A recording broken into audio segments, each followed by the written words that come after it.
तर गाईस जुगनूला खूप दिवसानंतर भेटलाय डान्स करायचा चान्स, कारण 1 वर्ष झालं यार कुणाचं लग्नच नव्हतं आमच्या घरात.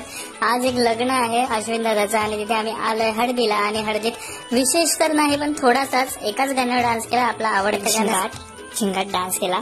एकदम पांचट असा माझा डान्स झालाच.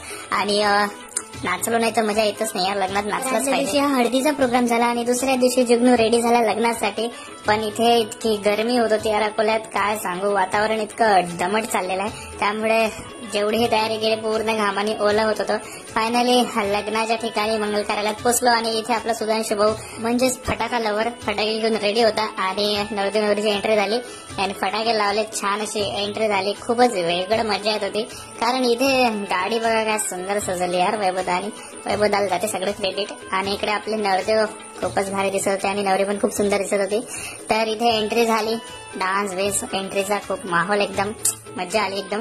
सो एंट्री झाल्यानंतर सर्वांचं लक्ष म्हणजे आमच्या सर्वांचं मुलांचं सर्वात पहिले खाण्याकडे होतं.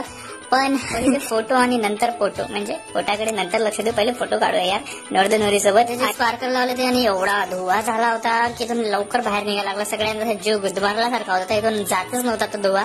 सो नंतर आम्ही अंदर आलो आणि मग विचार केला की हा ब्लॉग इथेच एंड करूया. पुढच्या ब्लॉग मध्ये दाखवतो तुम्हाला काय होतं जेवायला आणि आणखी काय मस्त्या केल्या आम्ही लग्नात. बाय गाईज, जुगनू.